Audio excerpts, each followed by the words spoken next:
What's cracking? It's your homie Ice Cube. Just wanted to address a few things. Everybody been checking out the internet. My man Katt Williams. First of all, I just want to say, we shot that movie over 20 years ago. So, people have different perspectives, and it's been a long time. I also want to say, every comedian that I've worked with, every comedian that I've put in a movie, I only put them in the movie because I thought they was funny. I thought they was perfect for the part. I tried to put them in a position to win. That's what it's all about, I look at from, Chris Tucker and Bernie Mac and Mike Epps, Katt Williams, Rickey Smiley, Michael Blackson, Cedric, Kevin Hart.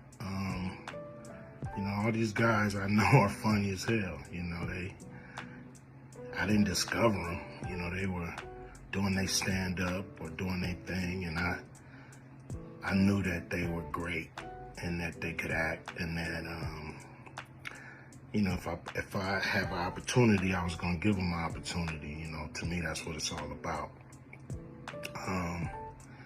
As far as specific things, Katt was 100 on a few things. Most of what he was saying, a couple things, I just want to clarify. When we bring in a new, comedian, we do have them try out for different roles. So Rickey did give Money Mike a shot. But when we saw him and, we kind of saw how he moved and how he was, auditioning, we decided that he would be a better, Santa Claus, which was, to me, the perfect casting. When we saw Mike, damn, I call him Money Mike. When we saw Katt, when I saw him, I just knew that he was perfect for Money Mike. And, Katt, said he wrote his role, which, the role was written, but he enhanced it. This is why Katt was so dope in the movie. Money Mike had a small role, about as big as the Santa Claus role, but when we started filming, he was giving us such magic that we kept expanding his role and giving him more to do because he was on point. When we shoot these movies, for one, the scripts are fire, or they wouldn't even do it. The scripts are laugh out funny. But we shoot the script, but once we get what we need from the script, we let the comedians ad-lib, riff, play with the words, do their thing. We give them a take where they can, or 2, 3 takes where they can go off and do what they feel.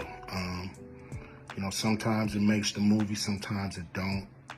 When somebody gives you jewels, you want to try to make sure that makes the movie. So in the movie, there's second thing I want to clear up.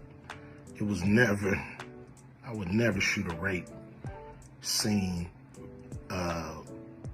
in a movie, especially like Friday, where you actually see this happening on camera. That ain't my style. If you check out any of my movies, they not raunchy.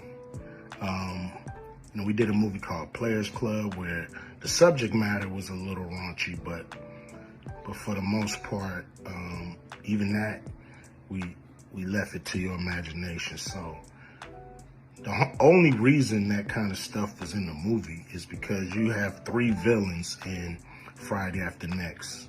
You have Santa Claus stealing presents. You have Damon, just got out of prison, sweating. Craig indicted for the rent money. And then you have Money Mike, a pimp that treats his woman, like a property. So Craig is always fighting the villains in the movie, from the Joker brothers to Debo.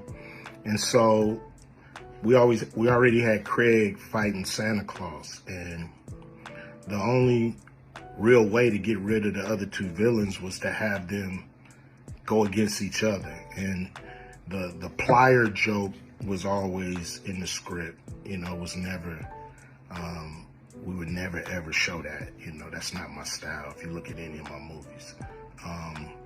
So, that was never a discussion, we,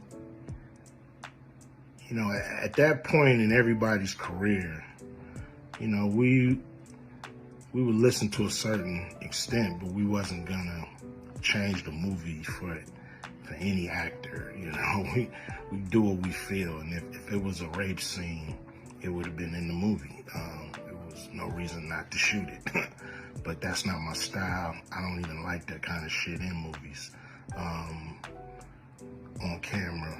And so, that was, to me, a little discrepancy there. Katt, he wrote a lot of his part because, like I said, he was giving us jewels, so we were keeping the camera rolling. He was coming off the dome. He was coming prepared every day to steal the show. That was his mission. And, that's what he did, with the movie. And it launched his career, And I'm proud of the movie. I'm proud of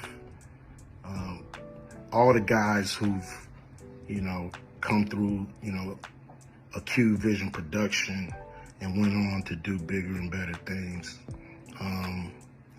And look, a lot of people are talking about pay and how much they was paid on these movies that were extremely low budget. Most of these guys work a couple of days, and when you're doing a movie, there's over 100 people working on the movie that need to get paid. Most of them got to get paid every day. And there's pre-production and post-production. Even after you finish with the actors, you got to pay editors and sound people. And my movies are all about quality, so most of the money go up on the screen. I'm not giving you no bullshit. I'm not giving you no low budget, shit you can laugh at because it's so cheap. So, we try to put all the money on the screen. And so any actor that's mad at what they got paid, just look at what you was doing. Look at where your career was at the time. Take a look at where it is now. And Friday has something to do with that, I believe. And I put a lot of people in movies, but they ain't never put me in a movie. So you could take that for what it's worth, you know what I'm saying? I've given a lot of these guys opportunities. And I still act, so I'm waiting for a call. I ain't gotta produce everything or write everything. I got love for all the comedians that I've worked with. Got, much love for Katt. He spoke up for me a lot. And I just wanted to be clear and clarify some things. And shit, man. I hope y'all have a good 2024. Yeah.